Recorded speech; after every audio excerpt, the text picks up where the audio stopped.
We're going to head to Hawaii next month. Don't rob my house while I'm gone. And we were trying to find a place to stay. So I called, anyway, we got an Airbnb, whatever, that's great. But it was only for like most of the time. I had to find a hotel for a couple of days. So I called the Aulani, Disney Aulani Hotel. And when I called them, which we've stayed there before, it was a nice hotel, but I called her or called the lady, and she said to me, well, let me check your dates. Okay, the only thing that we have available during that time is one of our suites. It's like one of their really fancy suites. And I said, okay. And I said, what does that run? And she said, well, for 2 nights, it'd be about $7,000. And I was like, oh, well, thanks, but no thanks, right? So I moved on. So then I was referred to the Turtle Bay by one of my friends that lives over there. And I was like, okay, let's check out the Turtle Bay Resort. Okay, you think that's a scary face of 7,000, you guys wait till I get to the punchline on this. Okay, let me share my screen. Here's the Aulani, right? We've been to the Aulani. Aulani's beautiful. It has its own little cove. It's really nice, right? And I was like, $7,000, no thank you. Okay. Then I get online, I look at the Turtle Bay, and I was like, oh, this is attractive. We like this. Okay. So I'm kind of looking, and then I go pick, I've got three adult children, almost adults. And so I picked this. I'm looking on here to see, essentially I searched by how many people we could have in a room, because I need 2 queen beds and then like a pull-out sofa or something. So this is the only option that they had, one similar to this that would sleep 6. So I was like, okay, so I'm kind of scrolling through, and I'm like, oh, it's got its own like private pool. It's right on the ocean. You can walk out. It's got a little outdoor patio, like right on the ocean, right? How attractive is that? I was like, that's amazing. And I'm kind of scrolling through like what comes with it. You have butler service, like all this fun stuff, right? Okay, you get my point. It's beautiful. So I scroll down to see what the cost of it is for 2 nights. And guess how much it was? It was like $7,500 for 2 nights. Okay. I booked it. So here's my lesson. I've got a lesson inside this. Okay. Why would I not spend $7,000 at the Aulani for their beautiful suite, but I would turn and spend $7,500 at Turtle Bay Resort? So it's all perception, but it's also salesperson skills too. So that's what we're going to talk about today, is how do we do 3 things? How do we package it,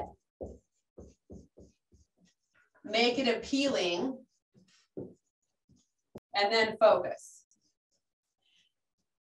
So this will apply to houses. This will apply to you when you're doing sales interviews, right? This applies to a crappy house that you're having a hard time selling. Like, what if you have something that you look at and it's a piece of junk? And you're like, great, this is a piece of junk. How am I going to sell this piece of junk? We're going to package it. We're going to make it appealing. And then we're going to focus. And what are we focusing on? We're focusing on the positive,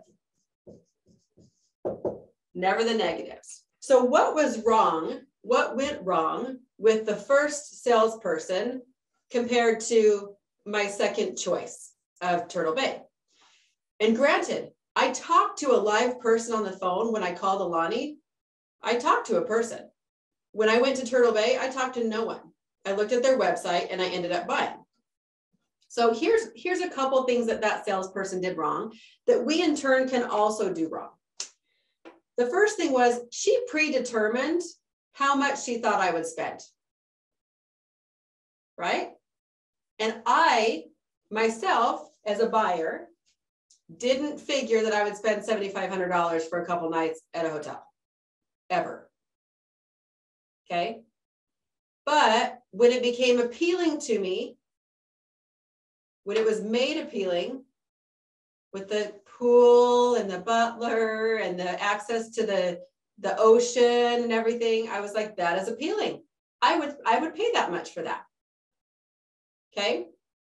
So the first thing that she did wrong was because she predetermined how much she figured I'd spend, and maybe it was out of my budget, she didn't even pitch hard to me. She didn't give me all the information. Now, how many of us do that? Like sometimes we're like, oh, they're not going to want to see this house because it's outside their budget. Anybody? We do that.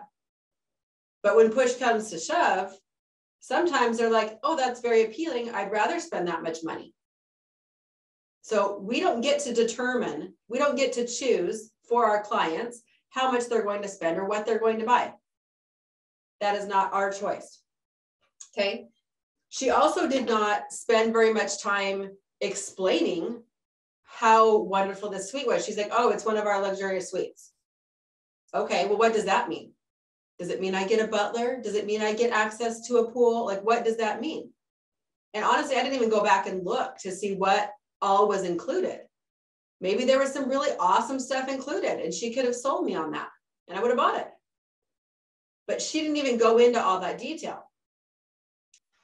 When we have, let's say, so that's kind of for ourselves, right? That's a really good sales lesson for when we're selling. Now, when we're selling ourselves, say at a listing appointment, what about that? Do we downplay, especially if we maybe haven't done this very often?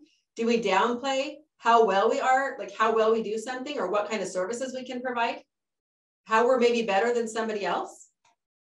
Does anybody ever downplay themselves? Like you don't want to toot your own horn. You don't want to be like, oh, I'm so good at this. I can really help you, right? Because you feel like you're gloating, but you're not. Like you have to be able to communicate to your clients or potential clients, like, this is why I'm dang good at my job. This is why I can help you, right? The very first job I got, I actually went back and pulled all my stats, and they're up on my website. If you go to agentleader.com, scroll down toward the bottom on the first page, I put all my stats on there. I actually downplayed what my stats were when I started. I thought I sold 35 houses. I sold 48 my first year. And I was like, oh, dang, I didn't know I did that. I thought I sold 55 my second year. I sold 68. I'm like, well, what the? And then I sold 90. And I sold 90 again. And I sold 90 again, right? I downplayed for myself. Anyway, but that being said, I went back and looked at every single house that I'd sold and what I sold my first year. And I will tell you, there was a good handful my first year that really helped get me like substantially going that were from new construction, from the subdivision that I landed. And if you haven't heard the story, or if you have, bear with me, but I wasn't even licensed yet. I'd gone through classes. I was waiting for my fingerprints to get back. It was taking forever. Everyone else had theirs back. They'd been working for 30 days. And my fingerprints were, I don't even know where, and they weren't coming back. So I wasn't licensed yet. But there was a subdivision that was going in, and I wanted to know if they had representation. So I found the developer and I walked in and I said, hey, do you have representation? Like, what's your plan for the subdivision? Who do you think is going to buy? Right? Not just, hey, can I stick my sign in the ground? I was like, who's going to be, what are you building and who's going to be buying them? That's what I wanted to know. And then as I continued to talk to him, it was like, you need help. You need marketing help. You need a realtor to help you with these things. Well, they had a ton of people pitch to him. And all the people came in and they pitched their stats. They pitched, well, I've sold $13 million, or I've done this for 15 years, right? They pitched all their stats. I didn't have stats. I didn't even freaking have a license. Okay. So they're all pitching stats. I go in and said, this is what I can do for you. This is what you need. This is who will be buying your houses. Just like that. With confidence. I knew who would buy them. I knew what I could do to help them. I knew it. So I went in with the data, with something that was helpful, and I pitched myself. I pitched myself for 2 months. Called them. Can I take you to lunch? Can we go talk about it? Are you sure you don't want to hire me? I can really kick butt for you. Are you really sure? Are you sure? It took 2 months. And then they hired me. The really funny thing was they didn't know I'd never sold a house. Ever. I finally had my license, by the way, when I got hired. But still, It was the first thing that I did. It's the first person that I approached, right? So it doesn't matter like what your past has been, how many you've sold, if you've ever screwed something up, like it doesn't matter. You have to let go of those things and you have to be able to move forward with confidence, explaining what you can do. And if you don't know what you can do to help somebody, if you don't know what kind of service you can provide besides putting a sign in the ground, then you need to take a step back and you need to review that with yourself. You need to figure out what is it that you can provide in each different situation and scenario. Package yourself, you guys, package yourself. Make yourself appealing and focus on your positives. Okay? Take that into, let's say we have a junky house, a house that's hard to sell. If a house is hard to sell, you better figure out on that house what the positives are and wrap that sucker up in a bow and package it with really great photos and a really great description on all the things that are positive about that property. There's got to be something. There's got to be something. So you have to find it, right? Make it appealing. Figure out, if you have a hard house to sell, figure out who your demographic is that you're selling it to. Who's going to buy that house? What's its highest and best use? What are we going to do with that property? Back to the dead cat house story. If you haven't heard that one, right? It's a junky half-acre piece of land with a manufactured home with no foundation that had 5 dead cats in it. It will forever be the dead cat house. It was disgusting. So disgusting. Like, hold your breath, walk in, disgusting. And the guy wants me to sell it.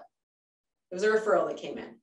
And I'm like, do I really want to sell this? And you would think, is this worth my time? Most agents, if you're too full of yourself, would say, that's not worth my time, right? Piece of junk, not worth my time. I'm only going to make X amount of dollars, let's say $3,000 off that. I can do something else with my time. Package it up. It's in a great location to be able to turn light industrial or commercial, right? It's still a half-acre lot. It's got a lot of space. Move the manufactured home off, build something else. I found the positives. I sold the place, represented the buyer as well. The buyer, unbeknownst to me, happened to be a developer who calls me 2 weeks after our transaction completes and says, I'd like you to go interview with my builder. We're not happy with our representation and you work hard. And we're tired of realtors that don't work hard, right? I've made now from that one guy, probably a couple $100,000 now in commissions from properties he's bought, properties he's sold. He had me sell his primary residence. That was $3 million, right? And then he just sent me another $2 million property the other day to look at as possible development. So over and over and over again, off of one house, the most awful house I have ever had to sell, right? Make it appealing, focus on the positives, and figure out who the demographic is, what the highest and best use is that you can be able to serve for that property. There's always one. Now, say you've got a property that needs some, like really to get it to sell. Sometimes it needs a little facelift. Sometimes it needs some remodel. Sometimes it needs a wall to come down. You can package that. When you walk through and you show that house, provide a better vision to the people that are seeing the house. If they're going to walk through and they're like, man, this is junk, this kitchen, the layout's awful. Great, you can get cabinets online from here. You can get countertops from here. It'll probably cost you $10,000. This is a great price on a house. All you have to do is a little bit of remodel on the kitchen. Package it up differently, right?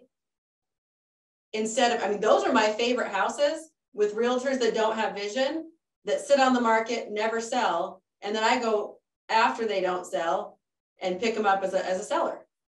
It's my favorite, right? Easy, because the vision, and then you pitch that vision as you show the house. Now, how would you do that too? You may have to take a little bit more time. Let's say that you've got the property and you just don't, you need to be there to show it, because every other realtor that comes in is going to walk in and they're not going to have the vision, because they don't care if their client buys this house or a different house, right? So maybe that's one that you need to show up at all the showings. You need to be there to explain what the vision could be, what the potential is. Focus on the positives. Be that salesperson, because that's what we are. We are salespeople, right? We're selling houses, but we're selling ideas. And this is how we sell ideas. This can apply to everything, everything. And sometimes we just have to sit back and kind of reframe it and then move forward.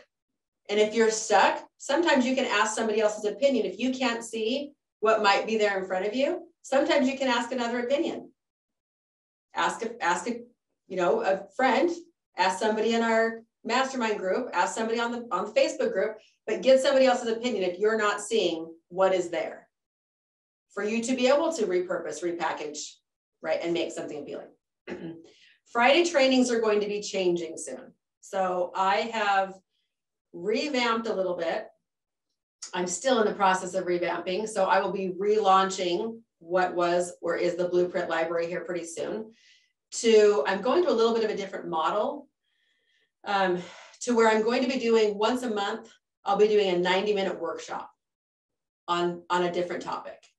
So something that you can be able to take and apply to help your business, instead of just, we've got a lot of mini lessons, but we're gonna hit a little bit harder. So you have something once a month to help your business continue to grow and move forward. That's what that's going to turn into. That will be inside the paid group, just so you know. So we will have 2 trainings every month. One will be a workshop, one will be a Q&A, both inside the paid group. I will have 1 free coaching session on a topic every month. Watch your emails if you guys get my emails. If you don't, check your junk email. I send it out every single week with the topic and with the replay. So keep an eye out for that, and I'll be having information coming up soon.